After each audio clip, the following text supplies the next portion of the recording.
부당 공동행위는 다른 말로 이제 담합이라고 그러고 이제 카르텔이라는 말로 얘기를 하는데, 법문상으로 보면 이렇게 돼 있습니다. 다른 사업자와 공동으로 부당하게 경쟁을 제한하는 특정한 행위를 할 것을 합의하는 것. 우리 신문 보면은 맨날 뭐 이렇게 담합했다, 뭐 카르텔이다 이런 얘기 많이 나오잖아요. 법문상으로 보면 이렇게 돼 있습니다. 다른 사업자와 공동으로 부당하게 경쟁을 제한하는 특정한 행위를 할 것을 합의하는 것, 이렇게 돼 있습니다. 그래서 1호가 가격을 결정, 유지, 변경하는 행위고, 상품 용역의 거래 조건이나 대금 대가의 지급 조건을 정하는 행위가 2호, 상품의 생산, 출고, 수송 또는 거래 제한이나 용역의 거래를 제한하는 행위가 3호, 거래 지역, 거래 상대방을 제한하는 행위가 4호, 설비, 신설, 증설이나 장비의 도입을 방해하거나 제한하는 행위가 5호, 상품 용역의 종류나 규격을 제한하는 행위 6호, 영업의 주요 부분을 공동으로 수행 관리하거나 수행 관리하기 위한 회사 등을 설립하는 행위 7호, 입찰 또는 경매에 있어서 경쟁 요소가 되는 사항을 결정하는 행위가 8호, 그 밖에 일정한 거래 분야에서 실질적으로 제한하는 행위가 9호고, 뒤에서 말씀드리겠지만 최근에 이제 정보 교환이 담합의 유형으로 들어갔어요. 일단 지금 여러 가지 행위 유형들이 있는데, 기본적으로 제일 많은 건 역시 가격 담합입니다. 1호. 거의 90% 이상이에요. 가격 담합이 제일 많고, 그 다음만 이제 많은 게 이제 입찰 담합입니다. 8호. 입찰에 있어서 낙찰자, 경락자, 투찰 가격, 낙찰 가격, 경락 가격, 낙찰 또는 경락의 비율, 설계 또는 시공의 방법 등 경쟁 요소가 되는 사항을 결정하는 행위가 8호입니다.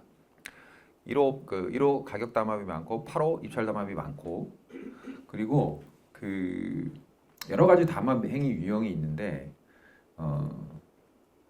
이제 조금만 더 이해하기 쉽게 이제 가격이 1호고, 그다음에 거래 조건, 예를 들어서 뭐 대금의 지급 조건을 뭐 60일 이후에 지급한다든지 뭐 90일 이후에 지급한다든지 하는 건, 이런 건 조건이잖아요.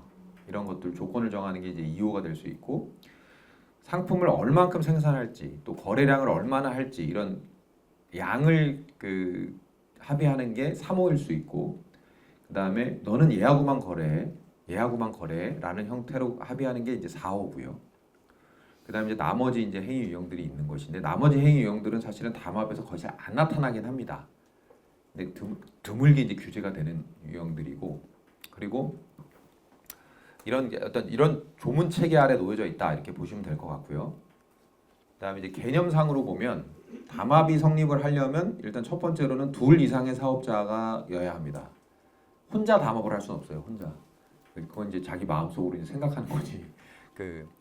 둘 이상의 사업자가 성립을 해야 되는데, 이런 경우가 있을 수 있습니다. 이게 둘 이상의 사업자가 사실상 하나의 사업자인 경우로 기능하는 경우가 있습니다. 언제냐면 완전 모자 회사 관계, 100% 지분을 다 들고 있어요. 그럼 경제적으로는, 실질적으로는 하나죠. 지분이 100%면은 뭐 거의 하나여서 완전 모자 회사 관계가 있고, 또 하나의 회사가 사실상 어떤 의사결정이라든지 이런 것들에 있어서 독자적으로 기능을 못하는 경우가 있는 경우가 있을 수 있습니다. 그때는 사실상 하나의 사업자로 봐서 담합이 성립을 안 합니다. 근데 단순히 이제 계열회사 관계야. 예를 들어서 A 회사, B 회사가 같은 기업 집단 안에 있고 서로 경쟁 관계에 있는데 계열사 관계예요. 그렇다고 하더라도 그럼 이 둘 사업자가 사실상 하나의 사업자냐? 그렇진 않아요. 그때는 경쟁 관계에 있기 때문에 둘 이상의 사업자라는 요건을 충족을 합니다. 그리고 합의가 있어야 돼요. 이제 사업자 간의 공동의 의사의 합치라는 게 있어야 됩니다. 의사 연결의 상호성이라는 개념적 요소를 갖고 있어요. 의사의 합치는 이런 겁니다. 제가 상대방한테 나 이거 지금 이 물병의 가격을 100원을 올릴 거야. 상대방이 그래, 나도 100원을 올릴게. 그러면 명확하게 합치한 거죠, 의사가. 그리고 100원에 올릴 거야 라는 의사의 합치가 이루어지려면 기본적으로 이런 인터랙션, 상호작용이 일어나야 됩니다. 상호 간에. 근데 나 100원을 올릴 거야 라는 말을 안 하고 제가 그냥 눈을 찡긋해요. 옆에 있는 경쟁 사업자, 제가 잘 아는 사람이어서 100원? 이랬어요. 상대방이 가만히 있어. 아무 얘기 안 하고 가만히 있습니다. 그러면 그때 의사의 합치가 있느냐? 쟁점입니다, 이게. 제품 가격은 내일부터 100원이야.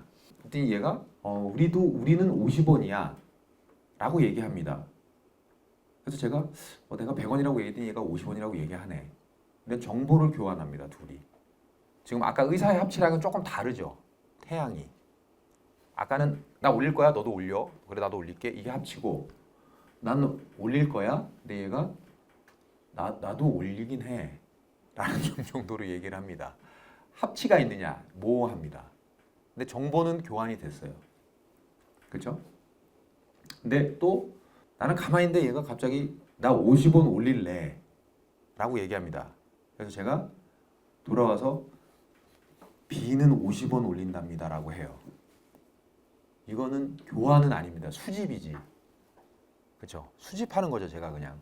그러니까 교환을 하려면 상호성이 있어야 되는데 서로 간에 이제 내가 너 정보 알려주니까 너도 알려줘 이런 개념이 성립을 해야 되는 그런 게 없단 말이에요. 근데 이게 제가 이제 아주 이제 그냥 심플하게 도식화해서 말씀드려서 그런데 이거를 영업 쪽에 계신 분들이 보고서 같은 거로 정리해 놓으면 이게 막 뒤섞여 있어요, 엄청나게. 수집인지 교환인지 이게 뭐 합치인지 알 수가 없습니다. 그런데 개념적으로는 의사 연결의 상호성이 성립을 하고 의사의 합치가 있어야 원칙적으로 담합으로 성립될 수가 있었어요. 그리고 그게 기본적인 툴입니다. 기본적인 태양입니다. 그리고 경쟁 제한성이 성립을 해야 되는데 일정한 거래 분야의 경쟁이 감소하여서 사업자 의사에 따라 가격 수량, 경쟁, 거래 조건 등의 결정에 영향을 미칠 우려가 있어야 됩니다. 가격을 담합하면 가격 경쟁이 사라지니까 당연히 사업자의 의사들에 따라서 가격이 영향을 미치게 되죠. 그러니까 가격 담합은 당연히 이런 경쟁 제한성이 높게 인정이 되고 물량 담합도 마찬가지입니다.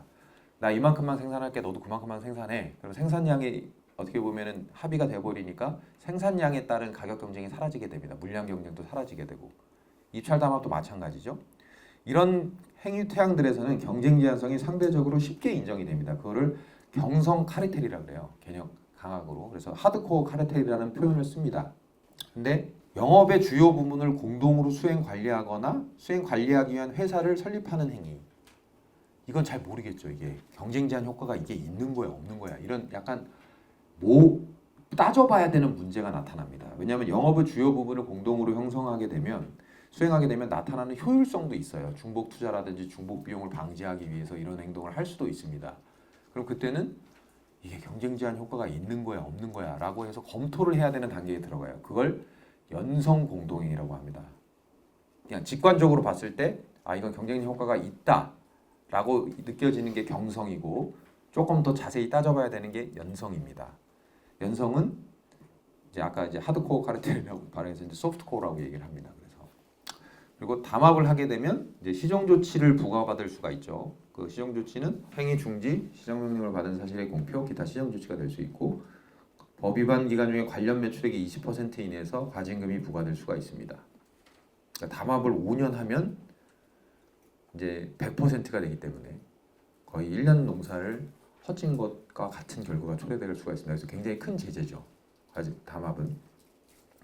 그리고 형사처벌은 이제 3년 이하의 징역 또는 2억 원 이하의 벌금이 있을 수가 있고요. 공정위에 고발이 있어야 공소제기가 가능합니다. 하지만 검찰총장이 고발 요청권을 행사할 수가 있어요. 그래서 담합이 있는데 공정위가 고발을 안 하는 경우가 있습니다. 그럴 경우에 이제 고발 요청을 하게 되면 의무적으로 고발을 해야 되는 문제가 있고, 그 다음에 민사적 제재로 공동행위로 인한 피해에 의한 손해배상 소송이 있습니다. 그래서 뭐 담합으로 인해서 인한 제품을 구매한 피해자들이 있을 경우에 그 구매한 피해자들이 손해배상 소송을 제기를 할 수가 있어요. 그럼 이제 손해배상 소송이 제기가 되면 담합이 없었으면 형성되었을 가상의 경쟁 가격과 담합으로 인해 초래됐던 그 가격, 그 차액 상당액을 손해로 인정해서 손해배상액을 인정해서 손해배상을 합니다. 근데 이제 제가 지금 말씀드린 것에서도 미루어 짐작하실 수 있지만 굉장히 모호하죠. 가상의 경쟁 가격이라는 걸 추출해야 되기 때문에. 그러니까 대부분 전문가가 감정을 합니다. 경제분석학 교수님들이 나타나서 감정을 하시고 감정하는데 시간이 하세월로 갑니다. 대부분. 많이 가요. 그러니까 담합으로 인해서 이제 손해배상 소송이 제기가 되면 사실은 손해배상 소송 기간이 굉장히 길어지고 또 손해액을 확정하는 다툼도 길어집니다. 그래서 나중에 가보면 피해액 원금보다 지연이자 금액이 그러니까 배상으로 인한 그 손해액이 인정됨으로 인한 지연이자 금액이 더 큰 경우도 있습니다. 재판을 진행하다 보면.